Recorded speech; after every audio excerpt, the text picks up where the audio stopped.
Nabudol po tayo. Nabudol po tayo. What? Ang gobyernong ito ay kasabwat ng mga masasamang elemento. What? Mga masasamang elemento. Stop! Napanood yun naman siguro ang pagbati ng First Lady Ahas sa General Manager ng PCSO na si Mel Robles. Gusto mo rin ba magpabati sa birthday mo? Binati po yan noong January 20, nung kanyang kaarawan. Ano sinabi? Happy birthday? Ang sinabi po ng First Lady dyan na milyon-milyon viewers na po, sama-sama tayong babangon muli para maging milyonaryo. Okay, sige. Ako na lang babati sa'yo. Sama-sama tayong maging maharloka-naryo. Pangit? So, doon po nakita ninyo na hindi natin sila kasama. Kaya pala. Hindi ka kasama. Kaya siguro nagkakaganyan ka. At hindi lang po yan. Stop! Stop! Ano pa? Ang gobyernong ito ay kasabwat ng mga masasamang elemento. Ala, yari ka. Masuntok ka niyan. Stop! But mga kaibigan, ang gusto ko lang po mga kababayan, Mga kaibigan, mga kababayan, ang gusto mo lang. nabudol po tayo. Nabudol po tayo. Kaya po tayo sumuporta dahil nangako siyang tayo ay ibabangon sa kahirapan. Oo, nangako siya sa taong bayan.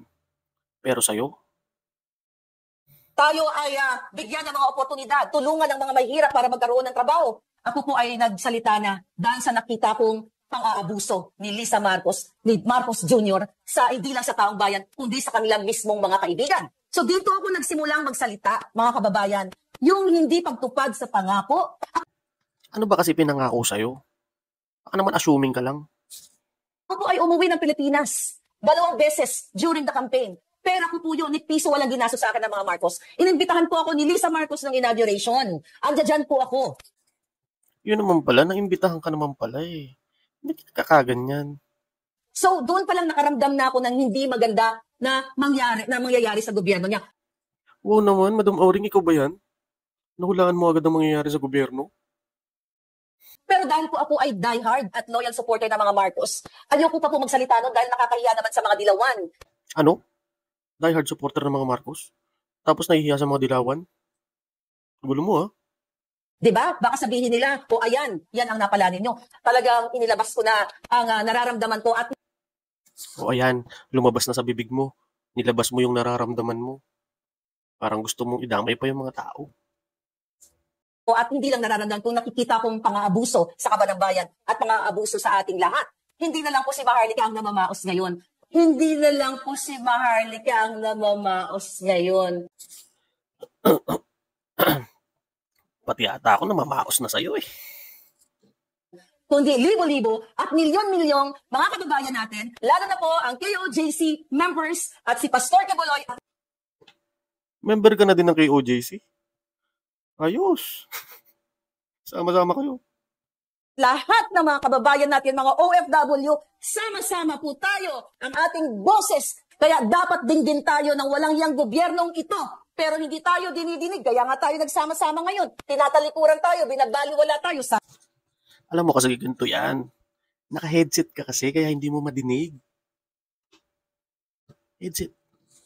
Alip, nagbabayad ng mga trolls, nagbabayad ng mga nagpapakalat ng mga black propaganda para sirain ako, sirain si Pastor, sirain tayo lahat ng mga kritiko.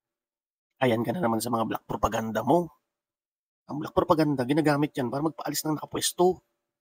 Di ba kayo yung nananawagan, umalis sa pwesto, Pangulo? Kaya naniniwala po ako, malapit na ang ating panalo. Kaya huwag po kayong mapagod, katulad ko, hindi rin ako napapagod, huwag po tayong sumuko. Huwag po tayong sumuko. Huwag ka sumuko. Huwag kayong susuko. Huwag kayong susuko. Magtago lang kayo.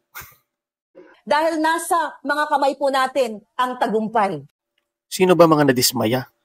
Yung mga naalis sa pwesto at mga hindi napapwesto? Sila ang inyong maaasahan, may balitang totoo sa bayan. Mga kwentong hango sa tunay na buhay, galing sa kanila mismo ang salaysay. Bagong makabayan na mamahayag, makadiyos, makatao, makabayan lahat. Yan ang mga vloggers ng bayan, maghahanap